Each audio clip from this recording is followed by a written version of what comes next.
Dans ce tutoriel, nous allons parler un peu de simulation sur RoboGuide, mais cette fois-ci la simulation qui concerne les éléments autres que le robot en lui-même.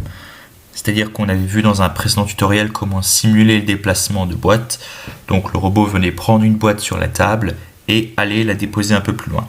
Ça, c'est une simulation liée au robot, puisqu'on utilisait des instructions de simulation que sont pick-up et drop pour prendre ou poser des objets.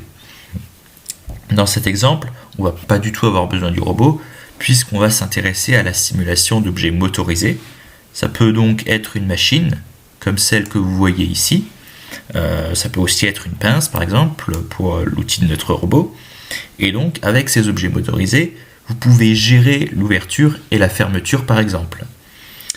Ça peut aussi être un convoyeur sur lequel vous simulez le déplacement d'une pièce, même si, attention, là c'est un peu plus compliqué étant donné que le convoyeur de base n'est pas motorisé.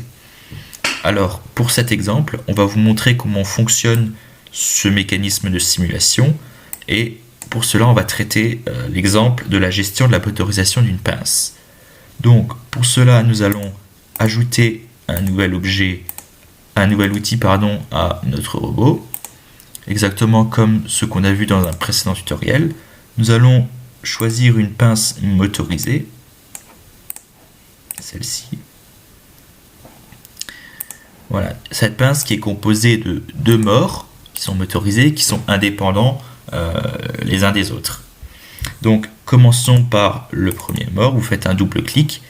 Vous commencez par vous rendre dans General. Vous cochez l'option Edit Axis Control et vous allez décocher, très important, cette option-ci. Vous sélectionnez ensuite un angle de 90 degrés sur W. C'est une option très importante car ça va nous permettre de changer l'axe de déplacement du mort. Ensuite, vous allez dans Motion, vous choisissez l'option Device IO Controlled. Nous voulons un déplacement de type linéaire et vous pouvez ensuite régler la vitesse de déplacement de votre élément en millimètres par seconde, qu'on va ici choisir arbitrairement à 25 mm par seconde, par exemple. Voilà. Une fois que c'est fait, vous sélectionnez l'option ici Robot Contrôleur. On va créer deux lignes auxquelles on va associer ce qu'on appelle des digital outputs, donc des sorties digitales. Vous choisissez le numéro de votre sortie, donc ici logiquement le 1, et pour ces deux pour cette sortie, vous allez lui attribuer deux états, un état off et un état on. Et maintenant, vous allez choisir pour chacun des deux états de votre sortie la localisation en millimètres de votre mort. Donc, pour la sortie à off, on va laisser à 0, et pour la sortie à on, on va lui mettre une valeur de moins 100 mm. Une fois que c'est fait, vous validez, et vous pouvez tester votre simulation en cliquant sur le bouton test.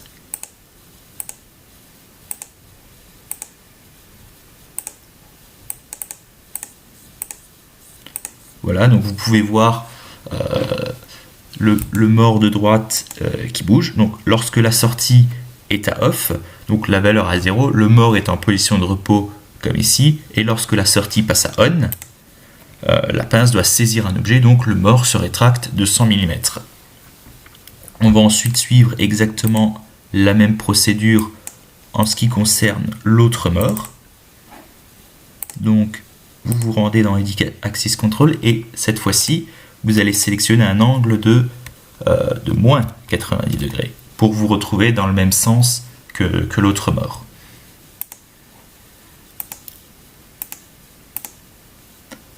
Donc, comme avant, on saisit exactement les mêmes options.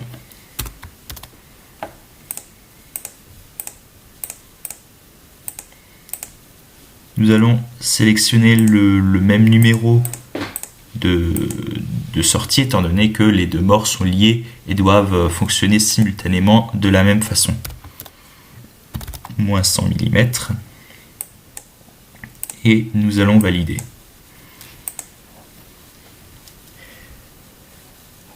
Et pour terminer, je vais vous montrer comment gérer cela dans un programme de simulation. Donc, pour cela, nous allons créer un programme simulation, et nous allons ajouter pour cela une instruction DO. Nous allons lui attribuer le numéro 1, puisque c'est la sortie numéro 1 que nous voulons gérer, à on. Si vous exécutez, vous voyez les deux morts qui se rétractent. Si maintenant on bascule à off, vous allez voir les deux morts qui vont s'écarter. Donc la pince qui s'ouvre. Donc en fait, si vous sélectionnez on que vous exécutez, les deux morts de la pince se rétractent. Si vous sélectionnez off, les deux morts de la pince se mettent en position de repos.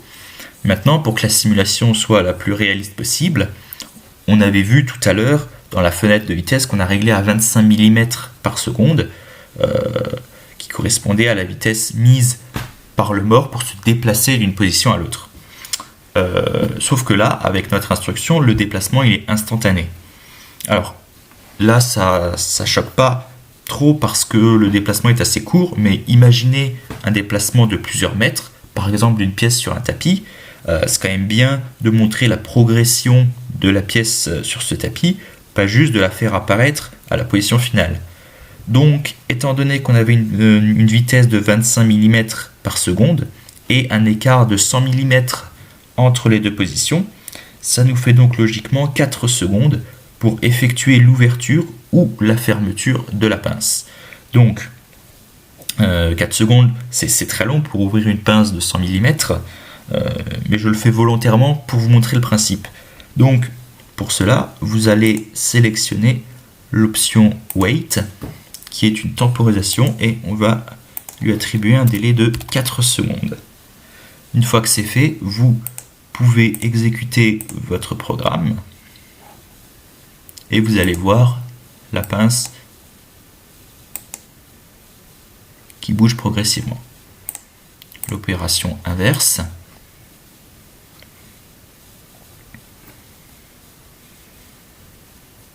Voilà. Une fois que c'est fait, vous pouvez créer deux programmes pour gérer l'ouverture et la fermeture de la pince. Donc, celui-là, qu'on va tout simplement renommer en ouverture pince, et puis créer un second programme qu'on va appeler fermeture pince, auquel on va ajouter l'option DO1 égale on avec une temporisation de 4 secondes.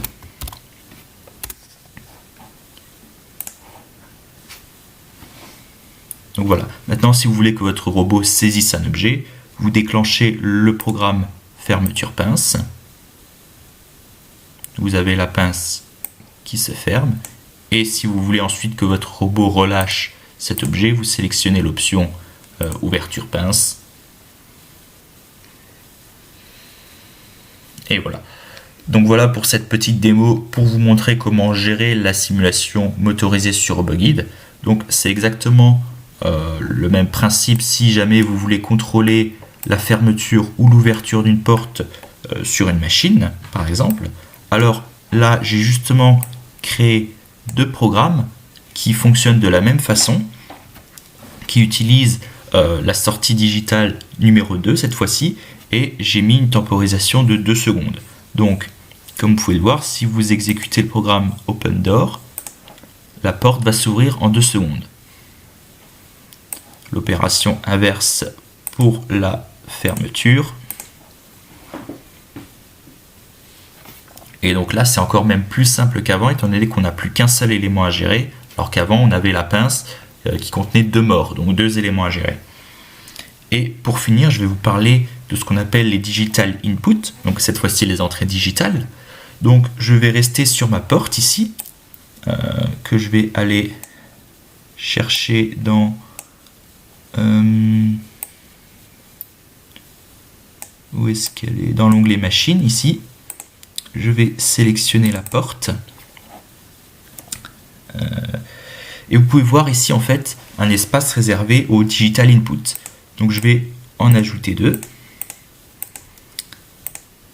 Cette fois-ci, vous faites bien attention à créer un numéro 1 et un numéro 2, que vous laissez tous les deux à on, et que nous allons lier aux valeurs de nos sorties, qui sont donc 0 et 580.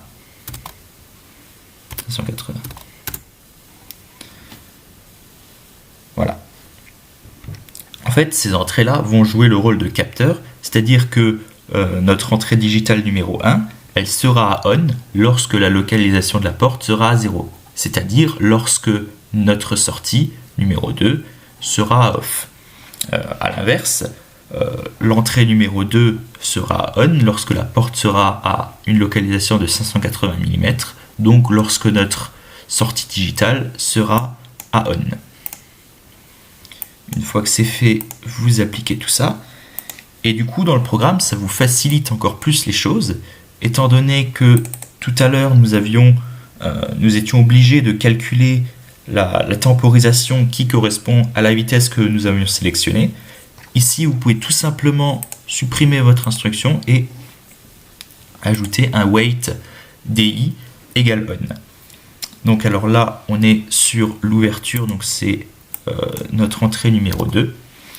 Et ce que ça va faire, c'est que vous allez exécuter votre mouvement tant que votre entrée ne sera pas on.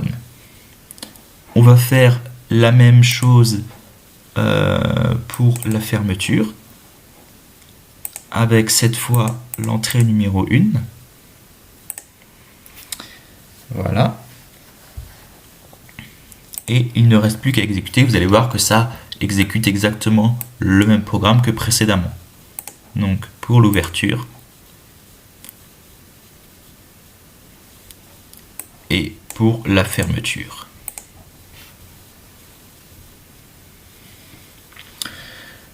Voilà, c'est donc tout pour ce tutoriel en ce qui concerne la simulation motorisée en utilisant les entrées et les sorties digitales.